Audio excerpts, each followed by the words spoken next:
Welcome to Coffee Date with Spirit.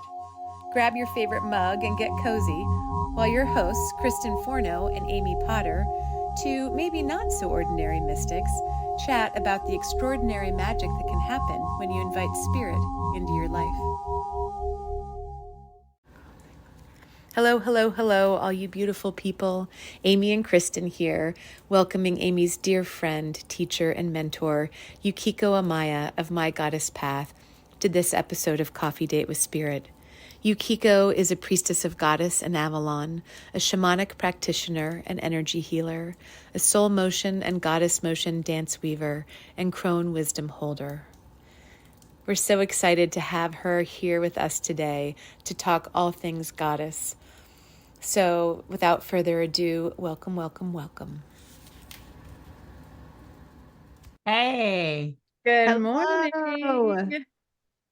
Hello. Good morning, Yukiko. I'm Kristen. Hi. Hi. Welcome. How are you doing today? Good. It's been a challenging time. Well, thank you for coming on today. Amy and I were really excited that you were willing to do this with us. We're still so new in our podcast, and I saw that you have one that's been going for a while, so you're probably more seasoned with all this, but we're taking it really, as spirit wants us to, and going with the flow as much as possible on this. Yukiko, I just wanted to ask you, I can either read your bio from your website, or if you're comfortable, you can just have the microphone and tell us about you and how you got into your work with Goddess and just your story. So whatever feels comfortable for you. Either way, Amy. I'm a Pisces, I go with the flow. So in that case, I'm going to let you flow with it. I think it would be meaningful to hear in your own words, your story. And Yukiko is not only just a teacher, she is a dear, dear, dear friend and a powerful and badass healer. So I don't think I have met anybody that embodies this goddess energy in all that it is, more than Yukiko. So having said that, the stage is yours. Thank you, Amy. That really touches me, because you are also a very, very dear friend, and I respect and love you so much. So yeah. Gosh, okay. So how did Goddess come into my life is I wasn't looking, I had a really hard relationship with my mom, and she had a hard relationship with me, bless her heart. we were such different beings, and she was a very cautious kind of lady, and I was like, just jump first and look later kind of girl. So it was, I think, I gave her like a number of like heart-stopping moments as I would just like, plunge forward. And but she was actually the first person who did speak to me about Goddess when I was very young. And I still remember that. I was really, I don't remember for what reason, but I was really worried about her at one point, and I was quite young. And I said, "Mommy, are you okay?" And she looked at me and she smiled and she just said, "I'm always fine because Goddess always walks with me." And I didn't quite understand what she meant. And she never spoke about that ever again. And we never had the discussion of what did you mean, or what, it was just, wow. But it came back to me years later, and every now and then it would pop up. But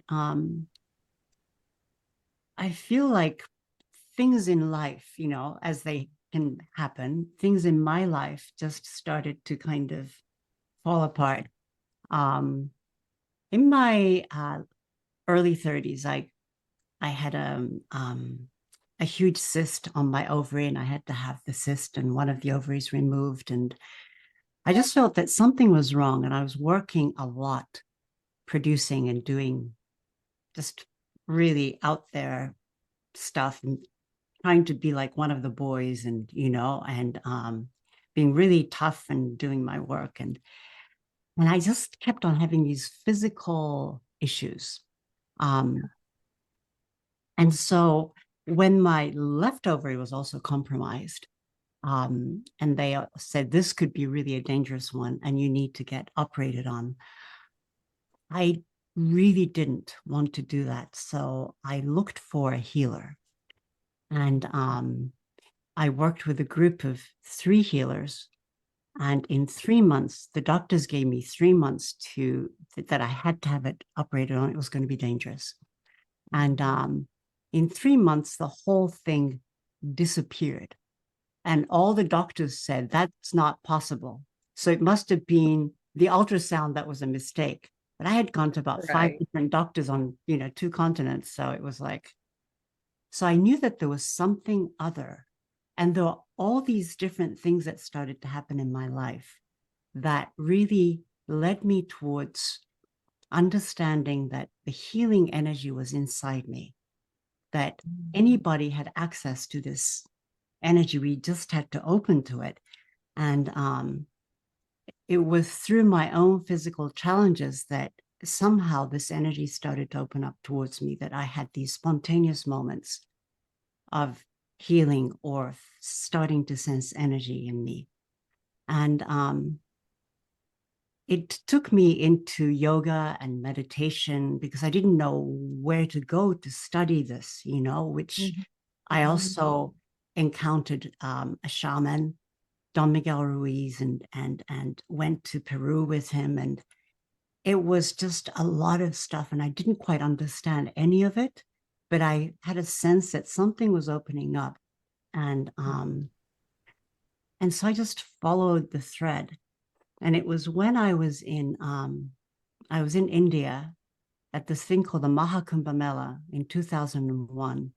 I went there because literally my life just kept on falling apart further and further. The more I tried to control it and make sense of it, and I was studying and I was working and I was doing everything I thought was right, but it just kept on falling apart.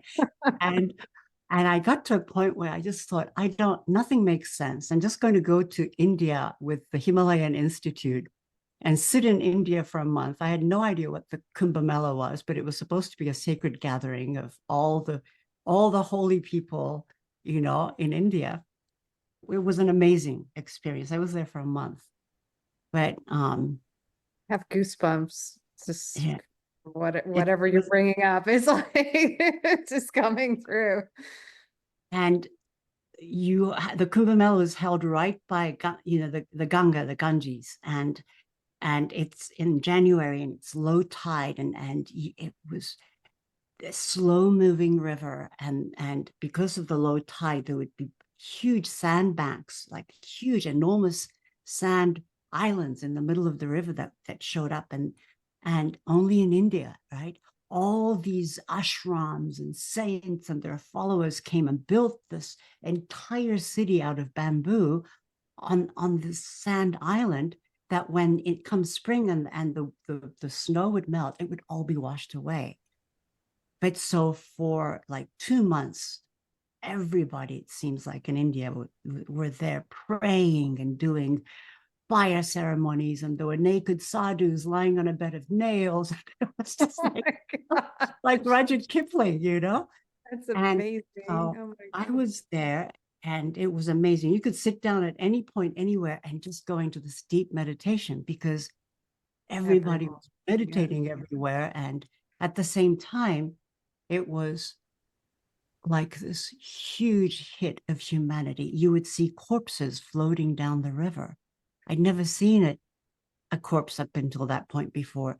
Naked sadhus who had been given to the Ganges after their death, just completely bloated with water floating down. And in that same water, there would be women washing their saris and children playing it was just like completely for a Western educated mind. It was literally, as the word means, it was mind blowing. It's something short circuits, and there I was given an opportunity to talk with the head of the Himalayan Institute. And I said to him, I'm with a perfectly good partner, but I don't know what I'm doing with him. I have a perfectly fine job, but I don't know what I'm doing. I said, I'm really lost and I don't know what to do. And he said to me the words that everybody who's lost wants to. He said, I have exactly the practice for you. And I was like, hallelujah. Right. And show me. Yeah. And so he gave me this practice. And it was a mantra that I had to repeat 11 times every morning and every evening. And essentially, the meaning of the mantra was great goddess, great goddess who created everything, who is the intelligence and the energy of life and of this universe. I give my life over to you. I give my life over to you. I give my life over to you. It was a petition to the great mother. And he said, if you do this faithfully every day, twice a day, in 1 year, you'll have your answer. Well, I was working, so I only did it once a day, but I did it without fail. So it took 2 years. And almost 2 years to the day, I woke up and I knew exactly what I had to do. And so there started the following 10 years was I knew I had to leave my partner and go and live on my own. So I lived in this area called Topanga Canyon. I moved back to LA, went to the top of the mountain, and lived sort of like a monastic existence for the next 10 years. And it was then that the goddess really started to come to me. And initially it was the Hindu pantheon, because that was what I was familiar with all the yogic studies, with Saraswati and Lakshmi and Kali and all of the wonderful, wonderful goddesses. And then one day, Mary Magdalene showed up. And I was like, what? Who are you? Wait, I know Mary Magdalene, but I don't. And she started to teach me. And she had me go to Europe, and she led me into Glastonbury, through south of France and into Glastonbury. And there I encountered the Lady of Avalon. And I didn't know who she was. But can I pause you for 1 minute and just yes. ask you to elaborate on when you say Mary Magdalene came to me and the Lady of Avalon? What does that look like, feel like? Just for people listening who might not, I know what you mean, but for people who haven't had these experiences, can you share what that means? Yeah, it's like you're feeling like you're going crazy. But yes. So when Mary Magdalene showed up in your imagination, in signs, in my meditation. So I am a meditator, and because I was in so much psychic pain in my 30s that meditations was great. It was like it was really great to have that respite. So I would meditate, and I went through like a very tantric meditation training for about 10 years. But I would sit and meditate. And one day, this other energy showed up in my field. And I sometimes can see, in my mind's eye, but I'm mostly clairaudient. I hear. And so I know, I saw you doing your ear. Yeah. And when you mentioned her at first, so I thought, yeah, sound. Interesting. Yeah. And so she said, it was in that way that she showed up, and she would be saying things to me. Like she said, you must come to the south of France to my cave. And so I researched that, and there are a number of caves in the south of France, but there's one particular one that's very associated with her. And it was also this all these books started to come to me. You know, people started to talk to me about, have you read this book about the Magdalene? It was all of a sudden, it's like, you know, when you buy a red car, all of a sudden all the cars you see in the street are red, kind of thing. Right. Everywhere I turned, it was about the Magdalene. And so I had a sense that, okay, through my practice with the goddess, with the great mother goddess, somehow this channel had opened up, and there were particular energies, because the mother goddess is this huge, like an overarching great mother, but there are many different strands, like the rainbow, you know, like the rainbow that's on your face, That's right? on you. oh right. That's on your Oh, body, really? in your You face. literally, as soon as you started Your talking third about eye, your talking eye. with Mary Magdalene, your your heart. face is like lit up, and it keeps That's going to your it. third eye. Yeah, it's amazing. So Yukiko has a crystal hanging in her window, and it is I like those things too. Yeah. Perfect. It's amazing. So Yeah. go ahead. Sorry. You know, Sorry. so it's just that kind of trusting, because a part of you, your logical mind is saying, you know, I think you're losing it. You're losing your plot. You know, who is this woman? You know, you're just imagining things. But I want to say that between imagination and hearing, there's not a lot of difference. So in the beginning, you know, that was Don Miguel Ruiz who taught me that in the shamanic work. He said, he would often say, if you can't sense it, use your imagination. Use your creative imagination to feel, sense, see, hear, taste. Because that's how we open up the part of us that's being closed. So that's, for me, she started to show up outside and inside, in outside world with different books. When I went to Glastonbury, and when I said the Lady of Avalon showed up, literally, I was meditating and I saw this vision. I saw this vision in my meditation of a lady that was sort of silver and violet energy. And I didn't know who she was, but when I walked into the store in Glastonbury, a goddess store, there was a postcard with the exact image. And I went, oh, I said, who is that? And they said, oh, that's the Lady of Avalon. And I went, oh, you know? I love that. And she started to speak to me saying, you need to come to the Priestess of Avalon training. And that's how I ended up in going through the 3-year training in Glastonbury. I fought it because it wasn't easy for me to get over there 3 times a year. And there For are many anyone, things that's a happening. lot. Yeah. But and also I felt like I've been through so many trainings I didn't need anymore. But that's how it started, and it in the trainings and the studyings, the connection with goddess, which for me is also the connection with the land, with nature, with the energies within ourselves in nature. We're not apart from nature, even though we know that. We don't live like that. We live as if we are separate.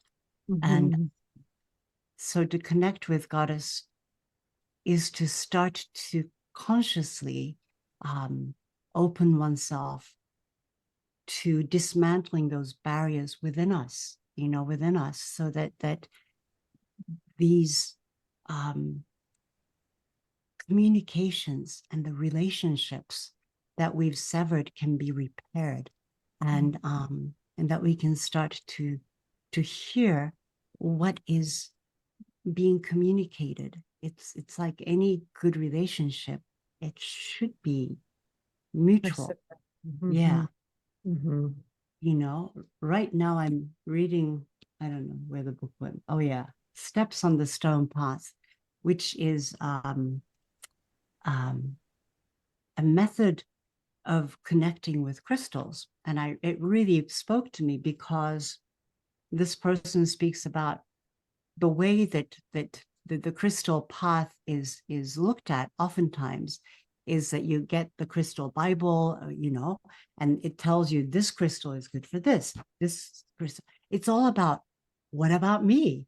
What's good? What's it going to do for me? What is this plant going to do for me? What is this essential oil going to do for me? It's all about me. It's all about humans. Will it heal me? Will it make me better?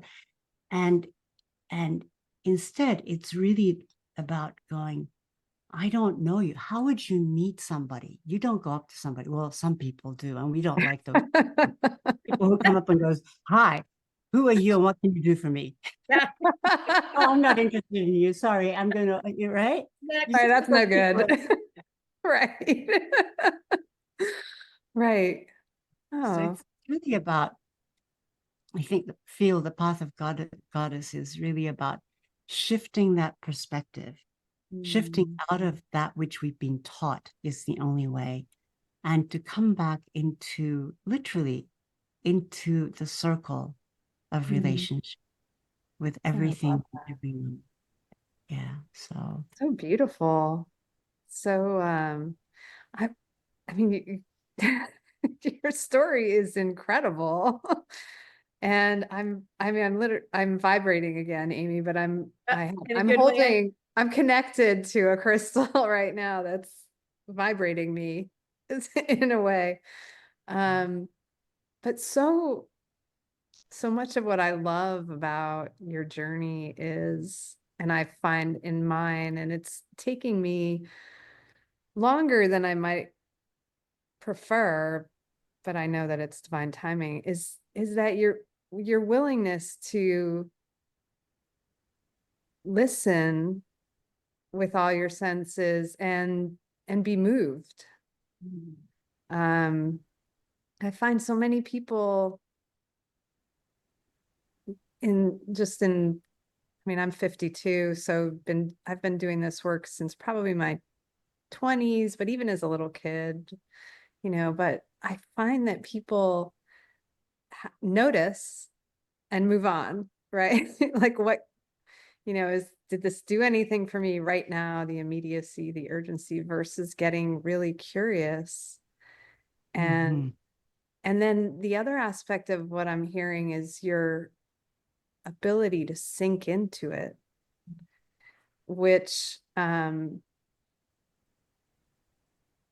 had a lot of connections with the goddess, and with Mary, and I pulled the Avalon cards out today, brought them to the table there right before which I would, because we just started using these, but like these little things, like I'll feel this flow, and but I'm moving with it, and you seem to move into it and with it. It's a difference that I'm noticing just in that. It's just beautiful to hear. Even to hear your story it's layering and wonderful. So thank you for sharing. so awesome. Thank you. Yeah. It's I feel like we get so busy. I get so busy. And there are stretches when I'm not connected in. But there are different nudges that I feel like we get through life. And I feel like one of the big lessons that I got was when my father was dying. And I was in my mid-30s, and I had just moved from France to LA, and I was with my second husband. And suddenly I got a call from Japan saying, your dad has cancer. And and he went through different treatments for 4 years before he went. But one of the things within that journey was there are many, many things, but one of the things was that I didn't feel like he was really, really, what's the word? he wasn't really coming to terms with his life. Mhm. Somehow there were parts of him that he didn't want to face. Oh, And so he died, and that's my perception. Maybe he did, because he wrote a lot of poetry on his deathbed, which Mhm. became a book and is, but I was right there, but he wouldn't speak with me. And but he wrote a lot. And so that was his way of communicating and perhaps his way of coming to terms. Mhm. And my experience was that as a daughter, I wanted to see him do something else. I think I wanted to see him, like the Dylan Thomas poem, rage, rage against the dying of the light, dear Father, don't go quiet into the good night, rage, rage Mhm. against the dying of the light. And I somehow wanted to see something akin to that. And what that taught me was that I thought, you die as you have lived. And Yeah. I was a young woman, and I didn't quite know what that meant, but I thought, I didn't want to die. And it sounds like a terrible thing to say and, a disloyal thing to say about one's father. And he was my closest parent. Um, but I felt that I didn't want to die in the way that he had shown me. And that in order not to die in the way that he had shown me, I had to um, navigate and open my life up in a way that wasn't part of my family DNA and upbringing and way of being, which meant I had to do things differently. And I didn't quite understand how to do that, but that's when I started to like really, really get into meditation and things. Wow. Yeah, You it know. feels like it feels like your father's death, your perception of his death felt disconnected to you and in some way. And to me, learning from you and observing you, your relationship with Goddess and the earth is all about, and us humans and all of life, but it is about connection, like very much about true connection and that unbridled connection that is your meditative practices are a huge part of that, but like transcending all of the constructs that keep us disconnected. So like just listening to you talk about your dad and his deathbed, it just felt disconnected. Yeah. And I feel like everything is about relationship. Mhm. That and I'm starting to understand better and better that the Lakota Sioux saying Omitake Asen, at the sweat lodge, you say all my relations. Mhm. And it's literally that, because whether it's a crystal or a plant, it's my relation. And like Yeah. any relation, it's how we have to be receptive and open as much as giving and vulnerable and sovereign within ourselves, this balance of being sovereign and centered and at the same time curious and open to to what's there is is like this incredible, it's like art.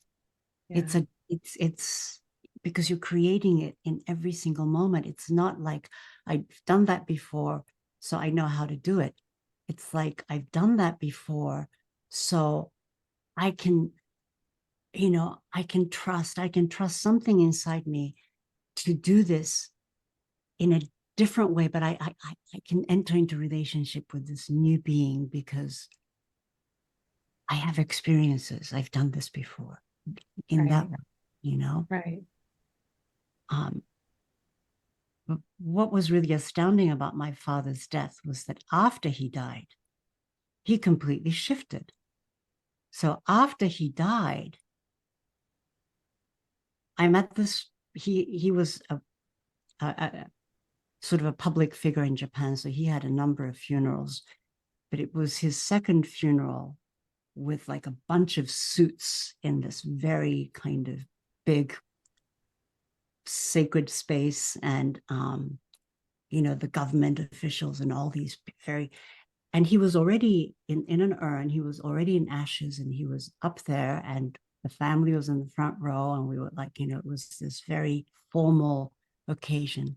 And all of a sudden I saw his soul leaving. I saw the light pouring out of the urn in waves across this very serious sea of suits. And I went, whoa, I wonder what they're thinking. I whipped around and looked at the sea Do of they suits, feel anything or and they were all like, oh. So because that wasn't my mind's eye. I could actually see it. And I was like, wow, this is so real. But nobody else was seeing, because nobody else was looking up, Right. After that moment, as spirit, he showed me that life kept on going, continued on. He took me into the practice of shamanism. And Wow. it was, and before he died, when I said to him, Dad, as like a way to comfort him, I said, Dad, what do you think about reincarnation? And he laughed at me. And he said, Yuki, this life is it. It ends right here. Because otherwise, he said, tell me, if there is reincarnation, why is there population growth? That's interesting. That's a good one. I like that. Oh my God. Wow. So it was like, Dad, it's not a one-to-one proposition, but that's right. Every It ant. was like, yeah, Right. he was this amazing advanced soul. Once he passed over, he became this amazing teacher for me. Wow. So you just My never father know. too. I had a very complicated relationship with my father, and as a poet, I wrote many hateful poems about him in my teens and 20s. And he was a really great source of alchemizing rage and grief. And he was also a beautiful provider, and I got a lot of my zest for life. He was so enthusiastic about a lot of things. So, but he was a complicated, very, very wounded alcoholic. And it was many years after he crossed over, actually, that he came to me when I started working with an intuitive coach. And he showed up in our first session. And I heard him, and he showed up, and it'll make me tear up. He just said, Amy, I'm sorry. I'm sorry. I'm sorry. Mm. And I was like, wow, my dad's here. And he's been like a profound guide for me on the other side. He gives me business ideas, and, Kristen and I have talked. I was like, yeah, every time I need a parking place that I don't have to parallel park, he hooks it up for me. But it's been, he transformed any doubt I had of connection to the other side in spirit.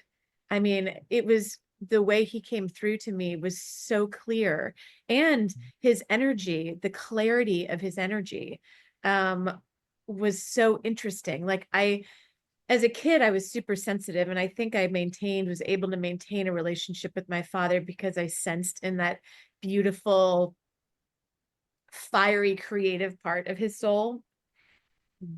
So, and then just I could see through all the complicated layers of the trauma he went through and his disease, but in spirit, it was like he was still him, but like just so clear. He came through with such clarity of soul and like that beautiful part of him. So it's been he's been transformative. And if you ever told me that my dad was going to be a spirit guide for me on the other side, I'd be like, no, not done. But Yeah. It's changed the way I see the world and see spirit through him. Mm. Yeah. Wow, So that's will you talk a little bit about your experience training as a priestess of goddess in Glastonbury? And it's through that work I met Yukiko, first at a summer solstice, gathering ritual ceremony that I went to at her house. And then I studied with Yukiko for 2 years, 2 spirals of goddess to initiate as a priestess of goddess as well. But I would love to hear you talk about what working with goddess means to you and how you work with goddess now as a teacher and as a priestess. And maybe touch on why the divine feminine and goddess is so needed right now. Big questions. Yeah. Amy doesn't ask casual questions. In a nutshell. No. Let's see. So being a priestess, I didn't really want to become a priestess, but it was a priestess training, so I went into it. But so essentially, first of all, to work with goddess was really to relearn the language of presence in nature, because with the Glastonbury, there are many different temples and schools and teachings that's available now, that's really out in the open, and there are many wonderful teachers out there. And the Priestess of Avalon training, and it's 3 years. So there's the first year you become the sister or the brother of Avalon. Second year, it's priestess or priest of goddess. And then the third year, priest or priestess of Avalon. And it's open to both men and women. And what was really interesting was that in the learning, as you connect with, we connect with the directions, because in a way, it's really important to know where you are. And so you connect with earth, you connect with sky, and then you connect with the 8 directions, which is the ancient way. It's, you can see that how directions are important in so many different indigenous spirituality, and also in the Wiccan tradition.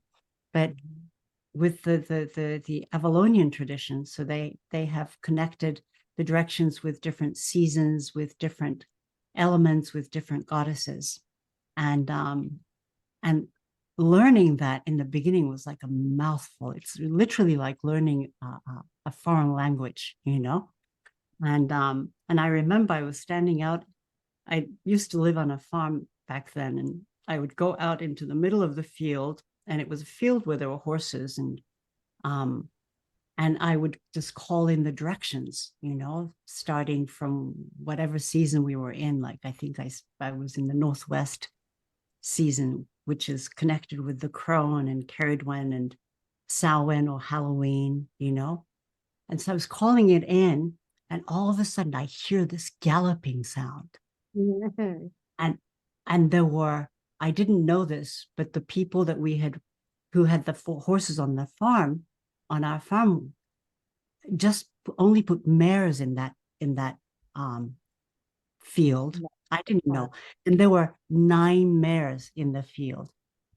And there are 9 directions. It's 8 directions and 1 center. And they all came galloping. I'm a city person, and I love horses, but I didn't grow up around them, and I'm not a rider. So I was like, okay, well, I think I'm going to get on a rock now, because those are very big animals. And so I kind of went up onto like a stone, big stone in the field. I mean, it wasn't like a high place, but it just felt better than being on the ground level. And they came running up, and then they slowed down, and they surrounded me. 9 big beings, and then one of them, beautiful mare, just came walking up on the rock and put her head on my shoulder. And that's when I knew that this thing had real power. This calling that I was practicing had actual real power. And I felt, whoa, I am learning the language of something else, which awakens something else. Wow. Right. I mean, it was even now talking to, I get chills because Yeah, it's all. And part of calling in the directions is also calling in the elements too. So, yeah, yeah, you it's, are tapping into. and it awakens not only you, again, because we're humans trained to like, what will do it for me, right? So it like feels good and feels astounding, but it also opens up the reverse channel of communication with everything around you. They And felt they yeah, felt the call. yeah, You're being pulled to it. You're communicating out. The Yeah. fact that it was was not. something that was yummy, something that was curious, something that interested them. Whereas if I was just walking through the field, even with my dog, they wouldn't come close. Or Right. if I called them, but there was, it shifted the energy is what I Yeah, think. the sensitivity that, Yeah. that opening. Wow. Wow. So that's, that it's a very powerful teaching in that way if you give yourself to it. I Yeah. have seen people go through the training without giving themselves to it. Mm. So just like anything else, it's not like, if I do this, is it going to do something for me? But if you engage and become vulnerable and open in a way that might bring up some very difficult stuff. I think the first year that I was giving the training in the wheel of goddess, Amy, I think everybody started saying, I don't even know why I'm doing this. It's just bringing up all this terrible stuff and all the pain and it was, yeah, because it just starts to clean you up. Yeah. There's it up and out. I mean, it is profound shadow work to enter into relationship with goddess on that level, because it does require surrender into the unknown and to really embrace your vulnerability and to be seen, to be seen. I mean, that's something that happened for me that is really hard to drop the masks. So I think it was the second year that we started at the direction of the Northwest, Samhain, the beginning, some say, of the Celtic year, going into the womb tomb of Mother Earth, and it's a season of death. And so we started there with the story of Inanna, right? Yuki, was that the Yeah. second year? And Um, because the second year I really wanted to, the second year was about becoming a priestess, which is very different from studying about goddess, because being a priestess means that you are stepping into accepting that you will do this work, not just for yourself, but for the community, which you are called to serve. And so it becomes, a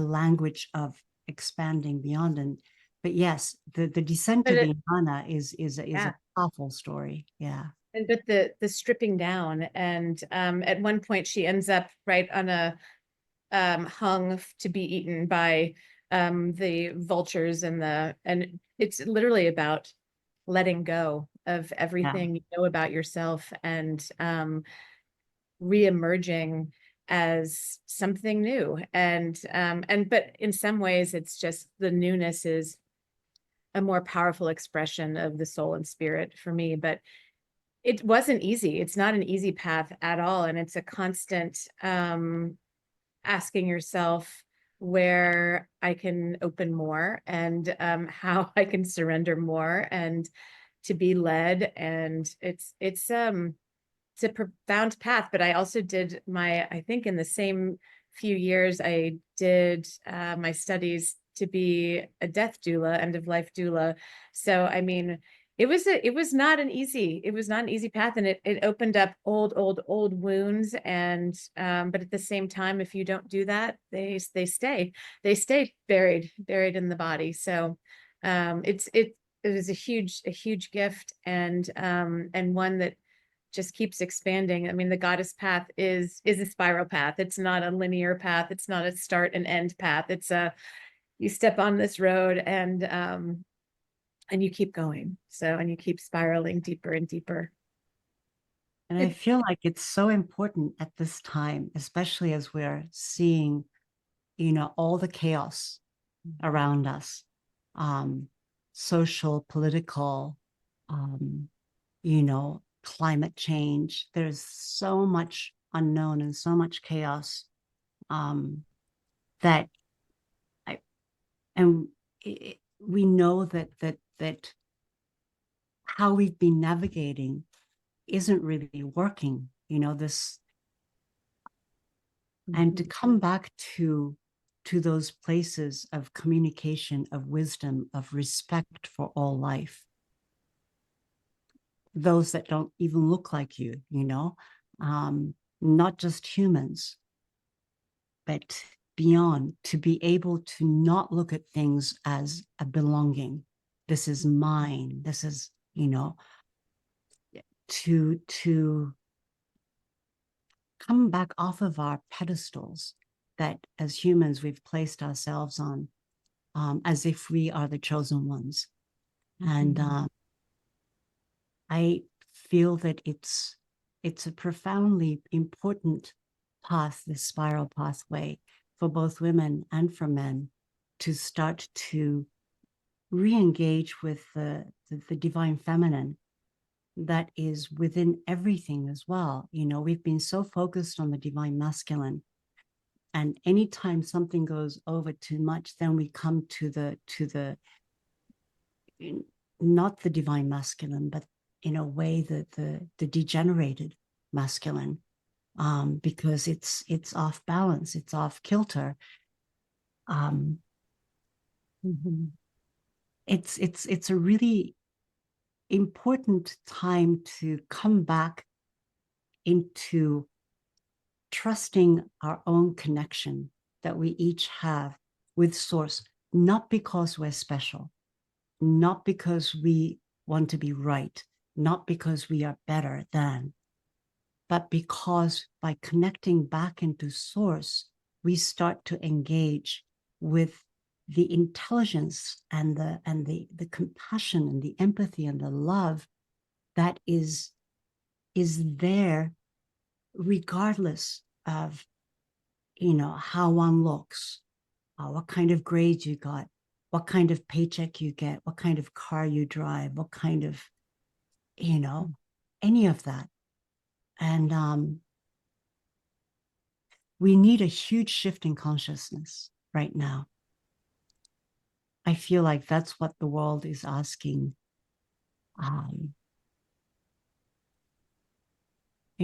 We've become the top predators in this on this planet, and to come back in and re-engage in a different way.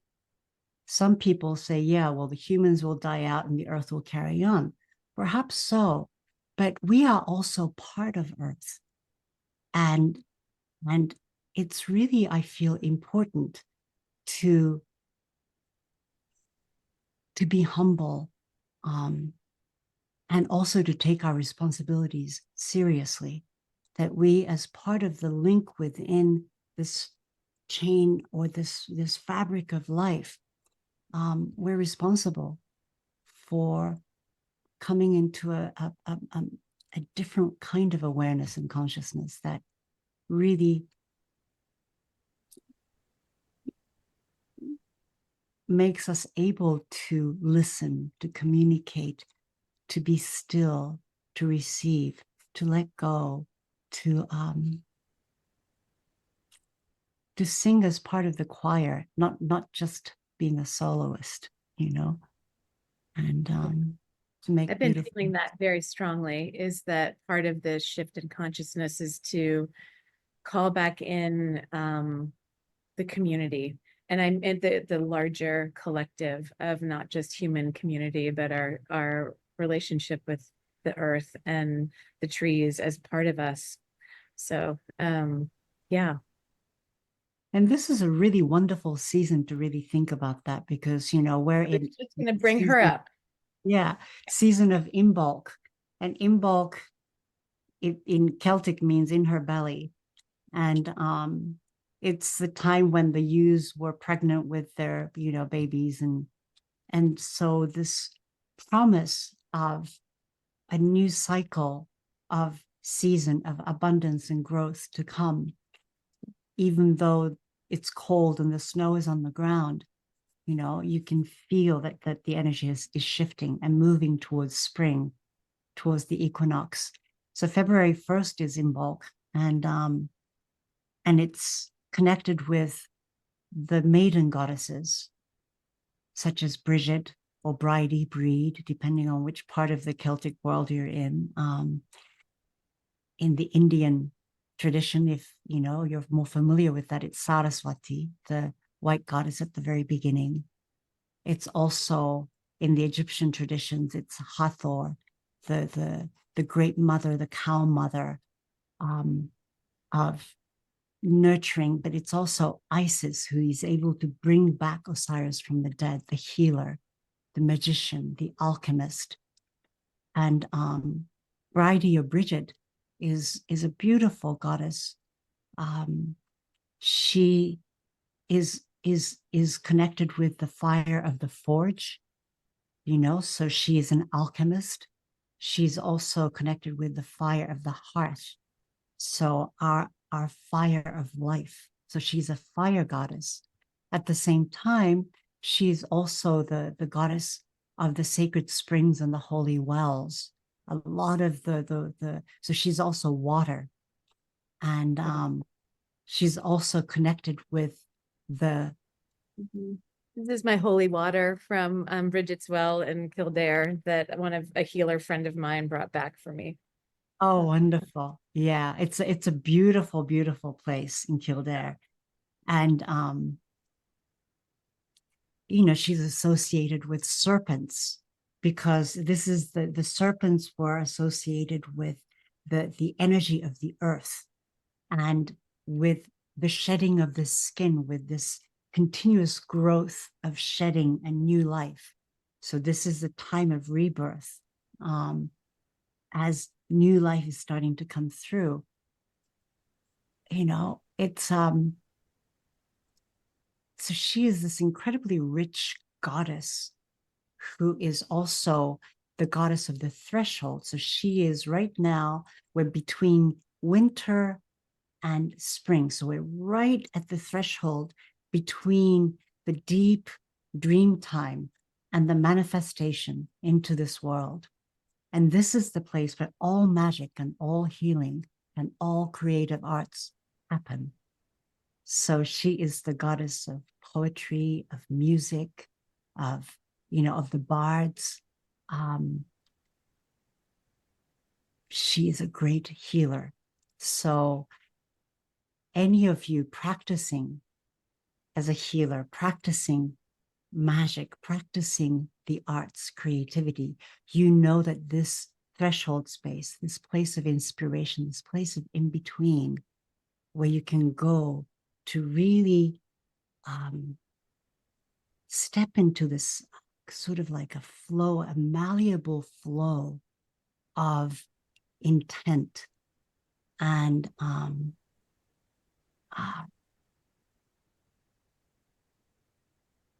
energy that you can then guide towards manifestation. So it's a very potent time. And in the wheel of Avalon, or the wheel, as we were talking about the calling in, she represents the northeast. The northeast is the direction of the maiden, Brigid. The energy is white. It's the white. It's that means all potentiality, right? All the lights are together, so it's white light. She's also the willow tree, which is very, very bendable, and the word Wiccan that the witches use, it comes from willow because it's to bend and to maneuver reality. I know that. Yeah. the wicker chairs. They're made from willow, right? I have So no you idea. can, and Never, never yeah, came across that. I Yeah, feel it's like, like okay. the time for us, you know, especially in this new iteration of what's breaking down and being created in our country and across the world globally based on the effect. Um, you know, there's such power in having people imagining and conjuring this bigger vision, this relational community, this more interconnected aspect of life and living. And I find myself just some days I'm there, and other days I'm just getting dragged behind, you know, mhm, like I've fallen off the wagon. I'm being pulled by the horses, just, whatever's going to hit me. Um, is there, like, I know Brigid is the flame, right? And Amy and I were talking about, I thought maybe like becoming a flame keeper or something that would remind me of this space and the place, but with an intent to bring forward something, keeping something alive, and you know, like your movements are beautiful, and I was picturing this a seed sprouting, just coming from the mhm, earth, and knowing there's a seed there already and cultivating it. And I just think about how I can remain in this. Even talking about this helps me feel hopeful and optimistic versus that balancing act of chaos and destruction that's also underway. Um, so I don't know, when you think about this and with your meditations and your practices, like, how do you remain in this space?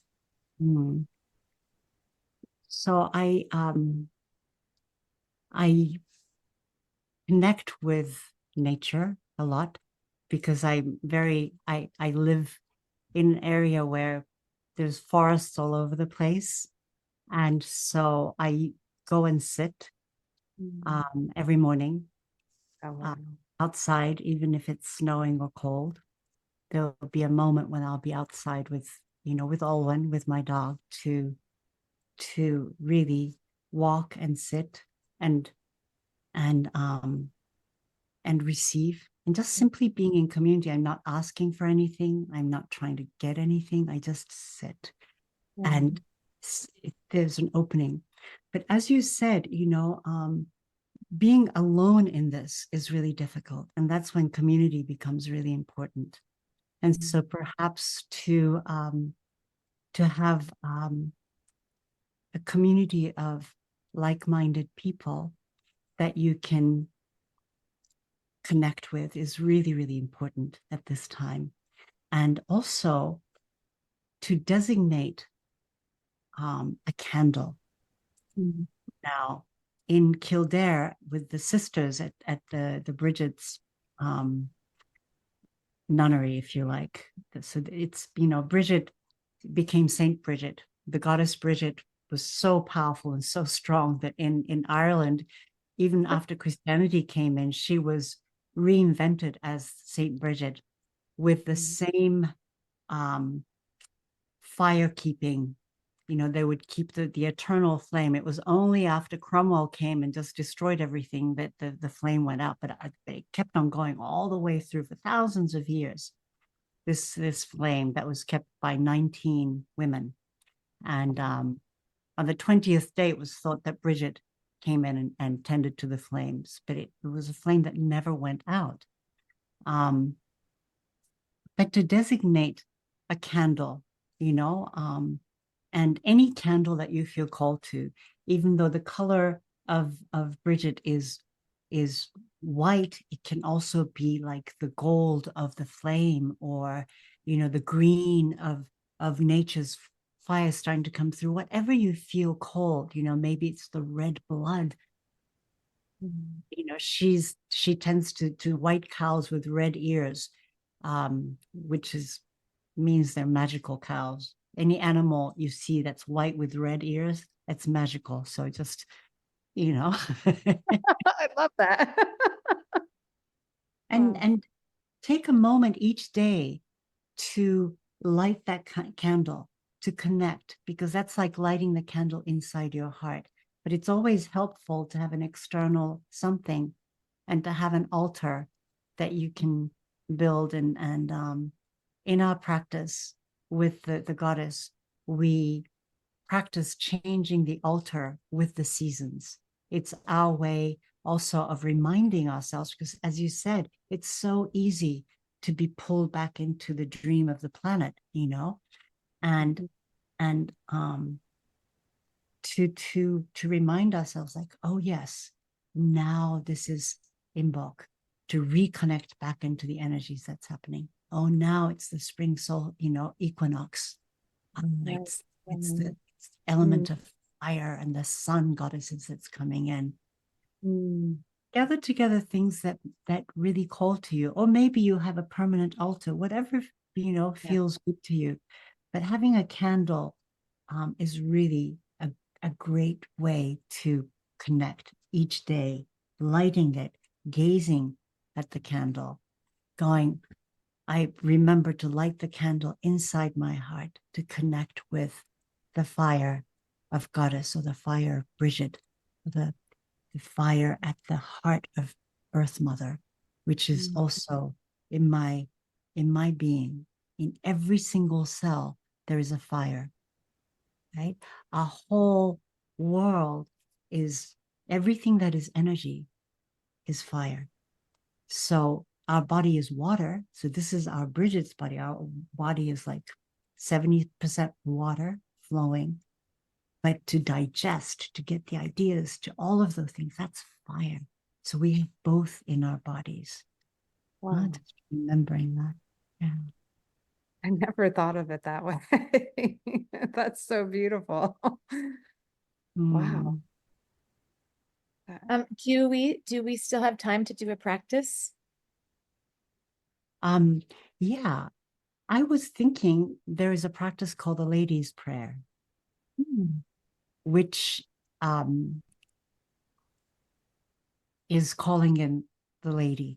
And it could be you can, people who work with Brigid, that's their prayer for calling in Brigid. So you can use it to connect with the lady of your land, or the lady of Avalon if you feel cold, or to the Magdalene, but they are the lady. Okay. And so it's a prayer where we move, and it's repeated 3 times, so that does that sound okay? I think the lady practice sounds beautiful to me, for a number of reasons that I don't have time to really like delve into with you, but I feel connected to that, and bringing Brigid into that, it would be beautiful. So yes, I love that idea. Thank you. Okay. Thank you. I don't know if the camera would be able to pick up everything that I do. So I'll try to. So basically we do this standing up. And you want us to do this with you, right? Is that? Yes. Okay. Let's get together. Okay. I love how even when you stood up, the rainbow hit your third eye. Oh, really? I don't know how that happened, but. So I'll explain it as I go along.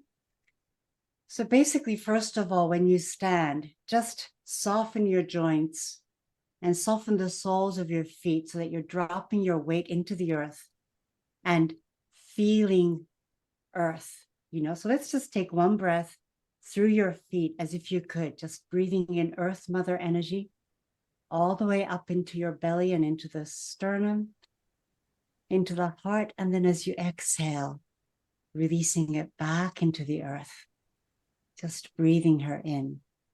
And then lifting your chin slightly, sensing to the eternal universe right above you.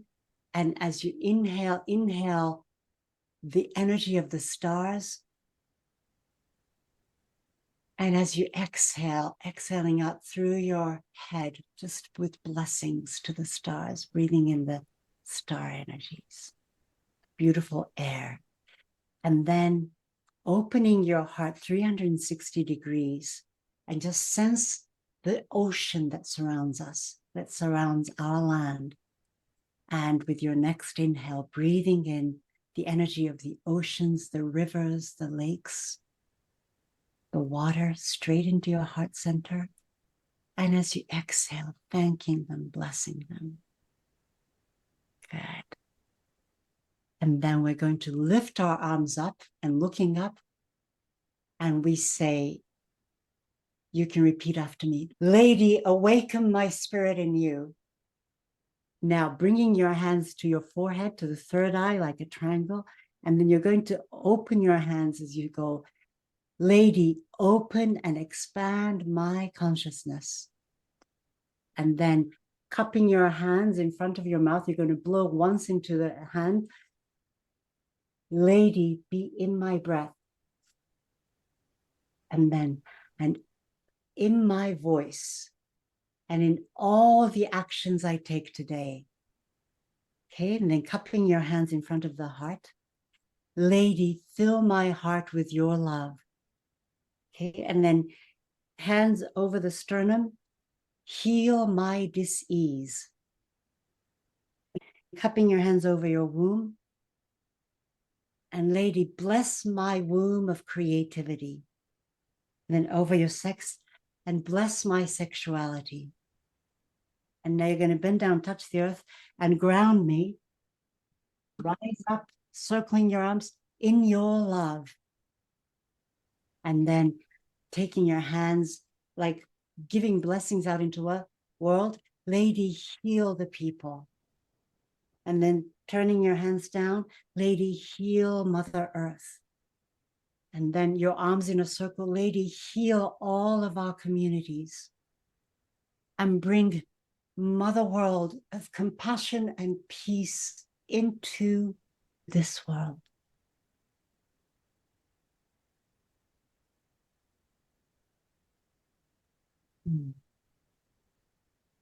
So next time it's the same thing.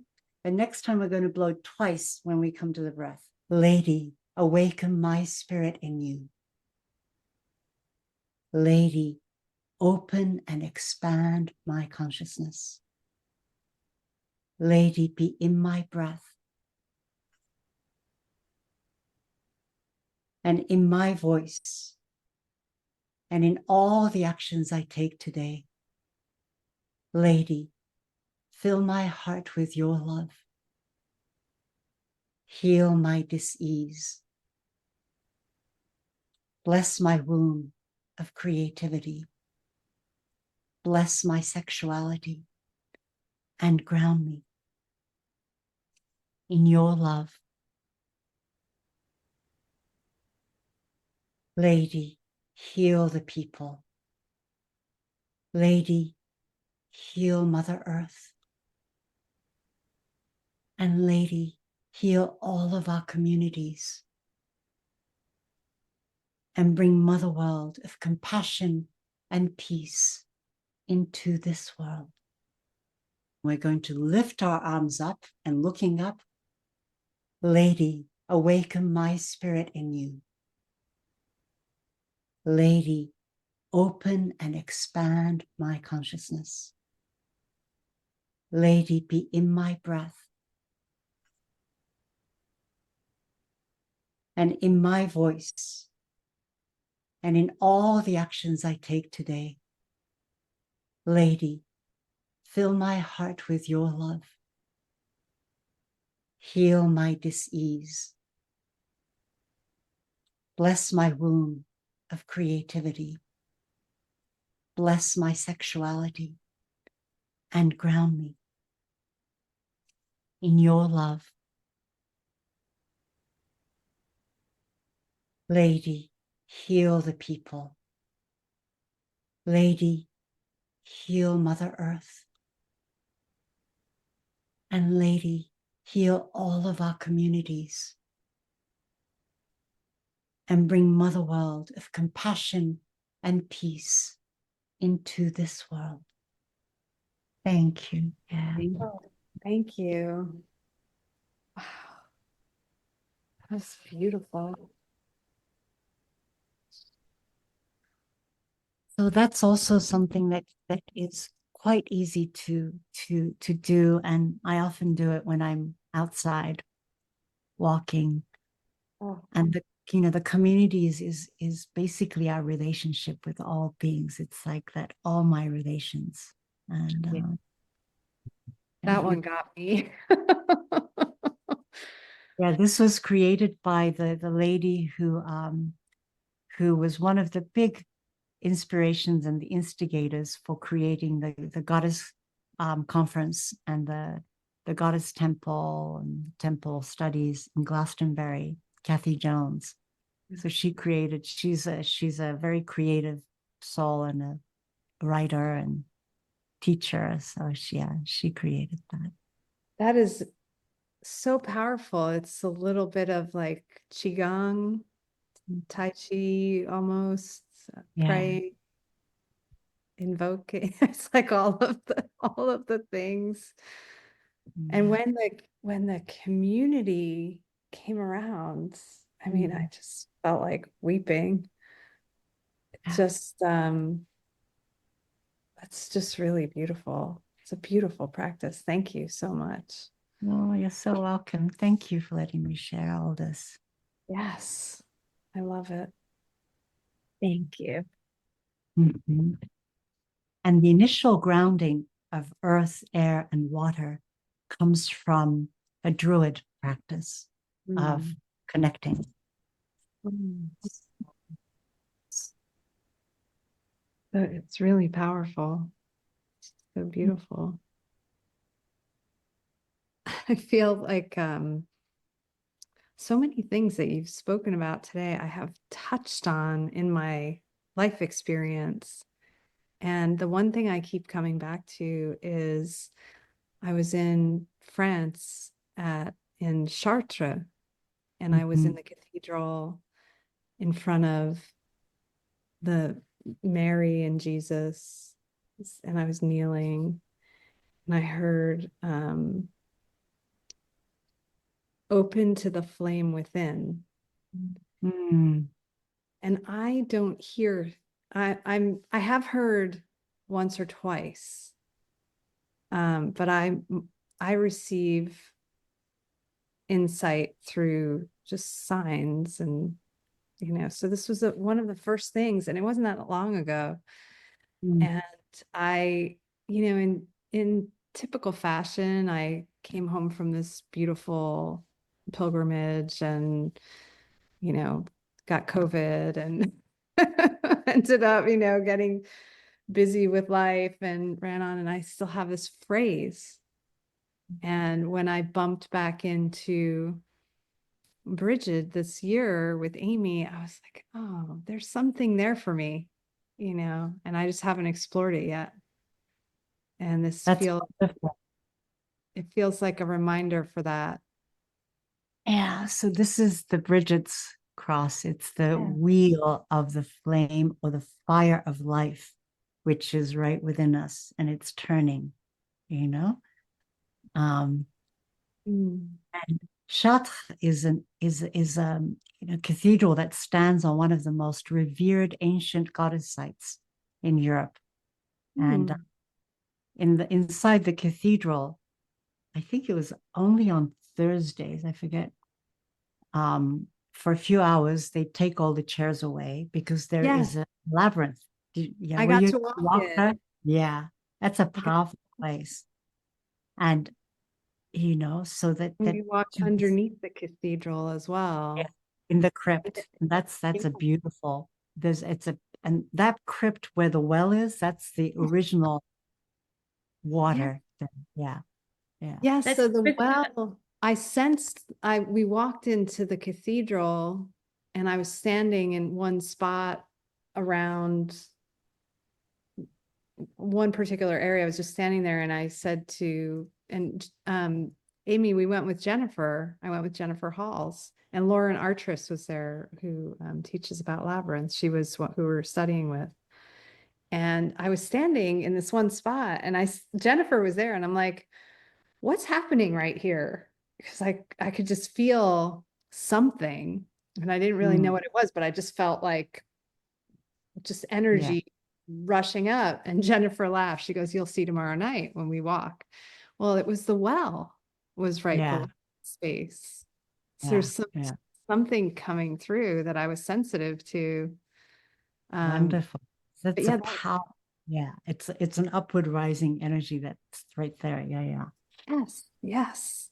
That was really a beautiful experience. But I find that I want, when you said lead a monastic life, like I've always thought I would be a monk. I'm a mother. I have 2 children that are teens. I've had an active life, and I don't have the time for that now, but I've always thought like to spend any time just in contemplation would just be so amazing. So I have all these little collections of things to contemplate or be with or open up to in that way. And you're just reminding me of so many of them today that it's amazing. Right. Yeah. Cool. And I have one other thing. I'm sorry, Amy, I'm like hogging all the conversation. So would you tell me what I had gone onto your website, and I'm trying to do things different in this iteration of my world, which is I used to be in corporate marketing, and I would have to study up on people before we did anything. And I used to create briefing books, and I had this like learn the background of someone so I could sit and be with them in a particular way. But I don't do that anymore. I love to just experience person and just be intuitive about what's happening. I did right before the call go onto your Facebook page, and I saw a book called Love Notes, or Oh yeah. is that your book? Is that it's an anthology that was collected by a lady called Cynthia Gregory, and I wrote one of the chapters, one of the stories in it. And it's my experience actually after my father was stuck. Yeah. So I thought you were going to say that too, because right before the call, I told Amy, and this is the way I interpret science, but I have this little box of sweethearts. They're like the little candy with the messages on them. And I don't eat these. They were for my daughters, but I'm like, I have to have these with me, and I don't want to eat them. I just felt like, oh, maybe I need a little sweetness or something. But when I saw Love Notes, and then you mentioned your dad, these are Love Notes. Yeah, they are. And he's here. And when you so I wasn't sure when you said he had written if the Love Notes was his book or not. And that's how it all just tied together for me. So he was spending time with us on the call today. Is what I would say. He joined even before we started speaking about him. Right.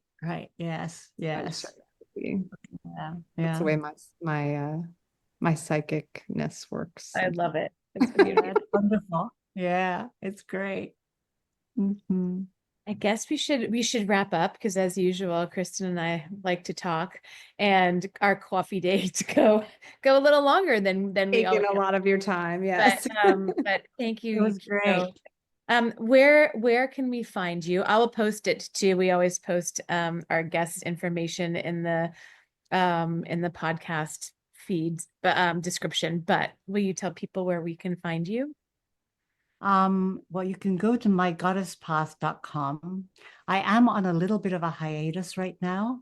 I'm taking a rest, which is kind of prolonging. I'm not quite sure what is in store, but there's a lot of different things that's kind of moving inside me, and I need some space and time and stillness to be able to decant it and to understand what the next phase is going to be. So you won't see a lot of the information of things that might be happening, but I do still right now send out, I've been inspired by Goddess to send out newsletter, usually really around the full and the new moons. Yeah. So And if you go to my website, you can sign up for the newsletter.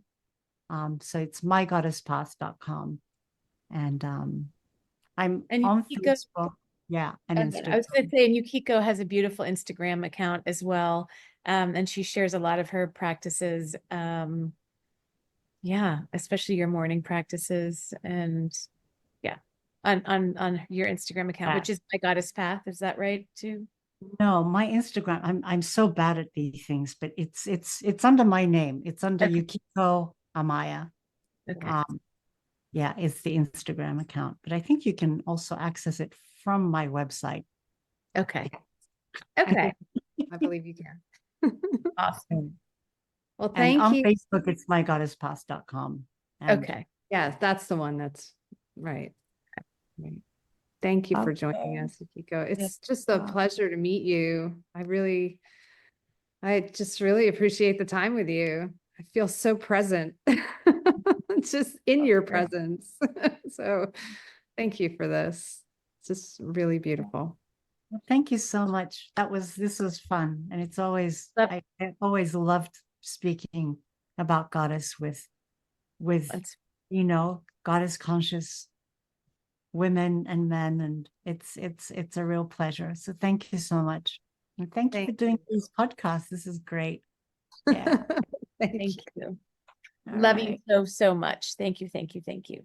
You too. Bye-bye. Bye-bye. Bye, Yukiko. Thanks, Yukiko. Okay. Yes.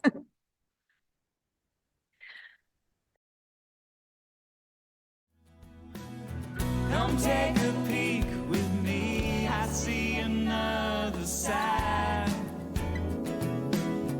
Thanks for joining us. Until our next coffee date, may Spirit lead you into all the magic. Another side.